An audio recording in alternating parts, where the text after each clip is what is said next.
Hind told emergency call operators she was the only one left alive and begged them to come and rescue her.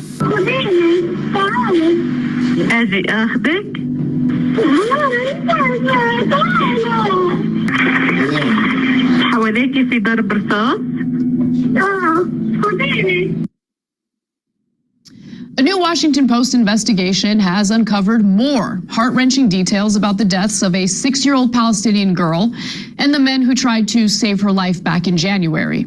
As we've seen repeatedly, the Post's findings conflict with Israel's claims that the Israeli Defense Forces were not, in fact, responsible for this tragedy. Now, Hind Rajab, the 6-year-old girl, and her family lived in the northern part of Gaza City for decades. But they fled further west as attacks by the Israeli Defense Forces were underway. At 9:32 a.m. on January 28th, the IDF put out a statement in Arabic on X, asking residents in the west of Gaza City to evacuate immediately. In response, Hind's uncle, Bashar, and his wife loaded Hind and her 4 cousins into a car to evacuate the area. Their plan was to drive north out of the evacuation zone and back toward the family home in northern Gaza City. But they didn't make it that far. The family stopped less than a quarter of a mile from where they started. Around 1 p.m., Hind's cousin, 15-year-old Layan, called Bashar's brother, Samir. She told him they were surrounded and the Israeli army had opened fire on their car. Everyone in the vehicle except for Hind and Layan were dead, she said. Samir called another uncle, Mohammed, who eventually reached the Palestinian Red Crescent Society. A dispatcher first reached Layan around 2:30 p.m. الو مرحبا. ايوه بتدخل علينا. الدبابه جنبي. انتم متخبيين؟ في السياره احنا جنبينا الدبابه. انتم جوا السياره؟ Pausing here to deliver some honest truth as we do in our news coverage as well. TYT is facing challenges, guys, as the entire industry is. You know who could make the difference? You. If you hit the join button below, it's gonna make all the difference and keep us in business. We appreciate you, thank you. The girl screamed and the call dropped. But while the dispatcher spoke to Layan, 62 gunshots were heard over 6 seconds in 2 bursts of fire. It's all recorded on the call. And in case there's any confusion over who's responsible for firing the shots, Stephen Beck, an acoustic analyst who consulted with the FBI for more than a decade, examined the recording at the request of the Post and found the number of rounds per minute fired was faster than an automatic AK patterned rifle, which Hamas fighters often use. The rate, he said, was more akin to weapons commonly issued to Israeli forces. So this evidence indicates that the family was fired at and killed by the IDF. But unfortunately, there's more. The call with Layan, which began around 2:30, ended in less than a minute.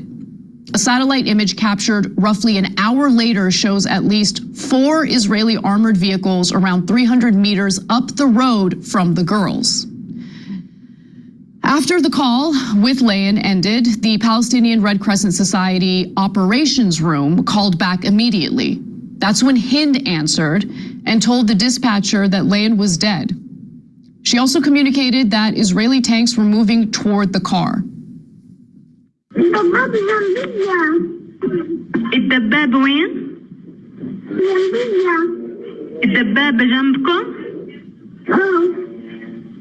عم تتحرك ولا واقفة؟ نزل حدا منها؟ هي بتتحرك. تتحرك؟ هي بتتحرك جنب السيارة ولا هي جاية من ورا السيارة أو من قدام السيارة؟ من قدام السيارة. هي جاية عليكي من قدام السيارة الدبابة؟ قريب كتير؟ كتير. وعم تمشي؟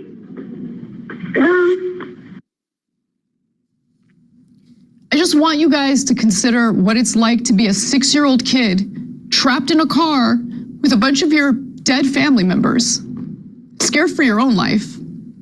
Anyway, I'm sorry, it's just difficult to get through this story. At 5:40 p.m., Fathi Abu Warda, a liaison between the Palestinian Authority's health ministry in Ramallah and Kogat, an arm of the Israeli Defense Ministry that oversees the Palestinian territories, said that permission for an ambulance to proceed to Hind arrived in the form of a route map from Kogat. So Israelis are the ones who are communicating the route map. Abu Warda sent the map to the Palestinian Red Crescent Society dispatch team on WhatsApp at 5:40 p.m., according to messages reviewed by the Washington Post. So the map appeared to have been made in Google Maps and had a clear blue line instructing the ambulance drivers to follow a specific route.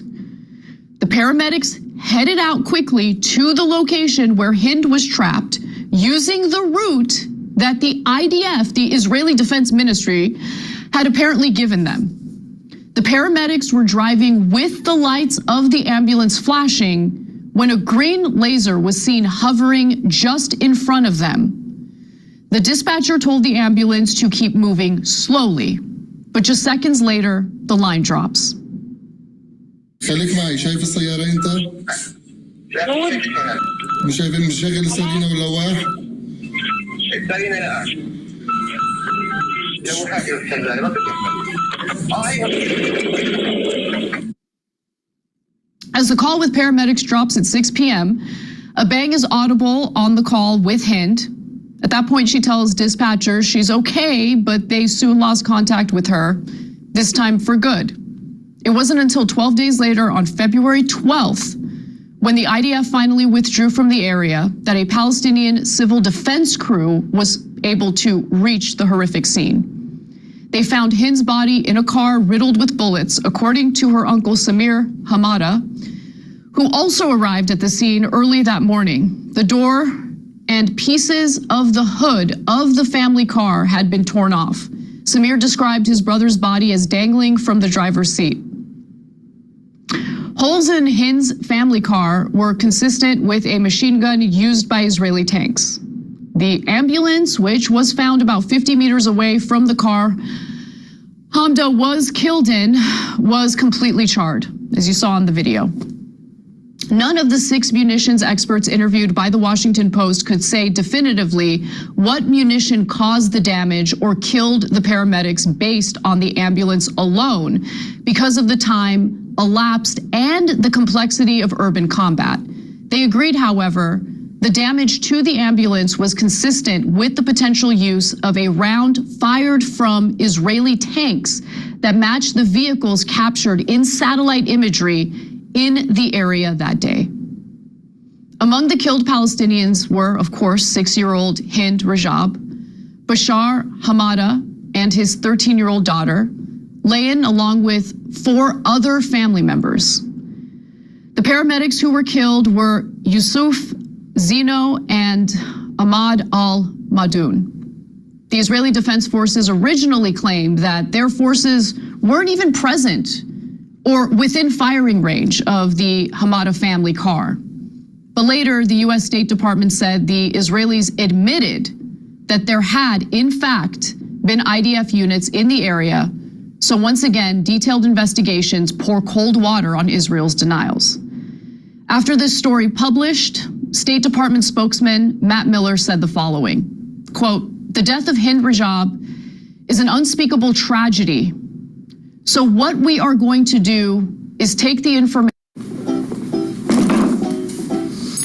What's up? Hi, Jira. We brought you here today. Information that is contained in the Washington Post story. We're going to go back to the government of Israel and ask them for further information. We would still welcome a full investigation into this matter and how it occurred in the first place. Let me go ahead and decode Matt Miller's statement for you. The US government is gonna do absolutely nothing about it. Nothing is gonna change. The conduct of the IDF will continue. More innocent people will be slaughtered, including little kids like 6-year-old Hind. And Americans get to feel super hopeless about it because both political parties are overwhelmingly in support of anything and everything the Israeli government wants to do.